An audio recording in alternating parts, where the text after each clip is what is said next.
जय श्री कृष्णा। निर्जला एकादशी की बहुत सारी शुभकामनाएं। आज की पांडव निर्जला एकादशी व्रत कथा का आरंभ करते हैं।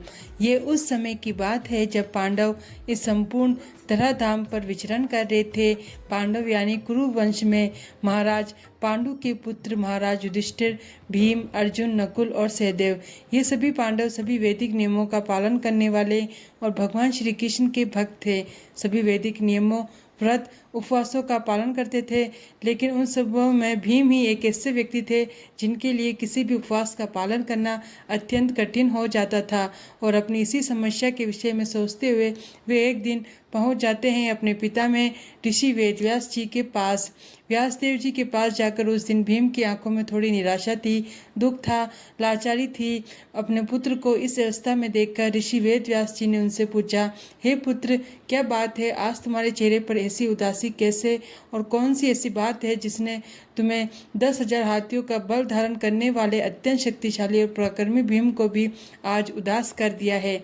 यह सुनकर भीम एक छोटे बच्चे की तरह रोते हुए वेदव्यास जी के चरणों में गिर पड़े और उनसे इस प्रकार कहने लगे, हे पितामह, आप तो जानते हैं मेरे भ्राता महाराज युधिष्ठिर, अर्जुन, नकुल, सहदेव, द्रौपदी भी और माता कुंती भी, वे हर मास में आने वाली प्रत्येक एकादशी तिथि का पालन करते हैं और वे सभी भगवान श्री कृष्ण के प्रति अपनी दृढ़ निष्ठा और भक्ति को दर्शाते हुए सभी नियमों का पालन करते हुए उपवास भी करते हैं।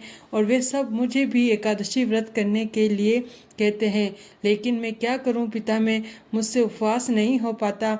मैं जानता हूं ये एकादशी का व्रत सबसे महान है, सभी व्रत और उपवासों में श्रेष्ठ माना गया है और इसी से हमें आध्यात्मिक जगत की प्राप्ति हो सकती है, लेकिन मैं निस्सहाय हो चुका हूँ। आप ही मुझे बताएं मैं क्या करूँ?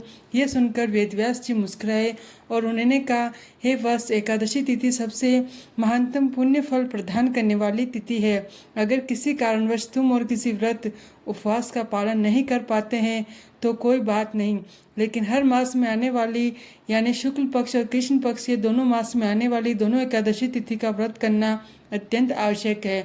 और जो भी मनुष्य इस एकादशी व्रत का पालन नहीं करता और उस दिन अन्न ग्रहण करता है, उससे महाभयंकर नरक में जाना पड़ता है, क्योंकि एकादशी के दिन पाप पुरुष स्वयं इस अन्न से प्रवेश कर जाते हैं और जो पाप करते हैं उन्हें तो नरक का रास्ता वैसे ही स्पष्ट रूप से दिखाई देता है। इसलिए तुम प्रयास करके भी एकादशी का व्रत अवश्य रखना चाहिए।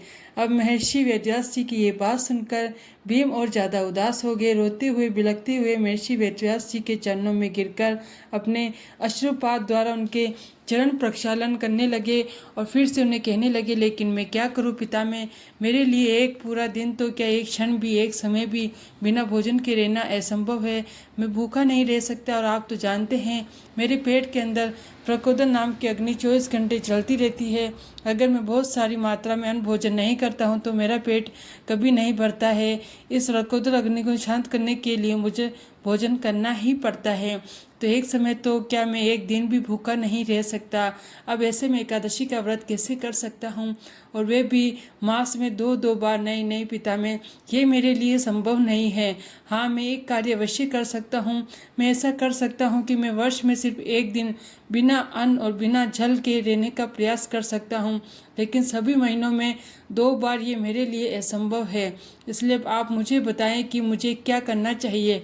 आपने तो स्वयं वेदों की रचना की है, आपको तो सभी ग्रंथों का सार पता है, सारे नियम पता है, आप ही मेरी रक्षा कर सकते हैं। पिता, में कृपा करके मुझे इस धर्म संकट से बचाइए। महापराक्रमी भीमसेन की ऐसी करुण पुकार सुनकर वेदव्यास जी मुस्कुराए और उन्होंने भीमसेन से कहा, अवश्य पुत्र, अब ध्यान से सुनो। अब मैं तुम्हें एक ऐसे विशेष व्रत के बारे में बताने जा रहा हूँ जिसका पालन करने से तुम्हें वर्ष की सभी 24 एकादशियों का पुण्य फल प्राप्त हो जाएगा। और ये व्रत है ज्येष्ठ मास के शुक्ल पक्ष में आने वाली निर्जला एकादशी का व्रत। ये एकादशी व्रत में आने वाली सभी एकादशियों में सबसे बड़ी मानी जाती है और जो भी मनुष्य पूर्ण श्रद्धा और नियम का पालन करते हुए अन्न और जल दोनों को त्याग करके पूरा दिन भगवत भक्ति में समर्पित रहता है, उसे वर्ष की समस्त एकादशियों का पुण्य फल स्वतः ही प्राप्त हो जाता। इसलिए मैं पांडु पुत्र, तुम इसे ज्येष्ठ मास के शुक्ल पक्ष में आने वाली निर्जला एकादशी का पूर्ण नियम और श्रद्धा के साथ पालन करो। इसमें अन्न और जल दोनों का त्याग करना होता है और ऐसा करने से तुम्हें वर्ष की सभी एकादशियों का पुण्य फल प्राप्त हो जाएगा। अपने पिता में व्यासदेव जी की इन बातों को सुनकर भीमदेव को कुछ राहत मिली और वे अत्यंत ही प्रसन्न हो गए। फिर उन्होंने आने वाले समय में ज्येष्ठ मास के शुक्ल पक्ष की जब निर्जला एकादशी आई तो उन्होंने इसे पूर्ण श्रद्धा और नियम पूर्वक इसका पालन किया। तभी से इस एकादशी का नाम पांडव निर्जला एकादशी या भीम एकादशी पड़ा था। तो ये थी निर्जला एकादशी से जुड़ी एक पौराणिक कथा। इसलिए इस निर्जला एकादशी को सबसे सर्वश्रेष्ठ माना जाता है। जय श्री कृष्णा।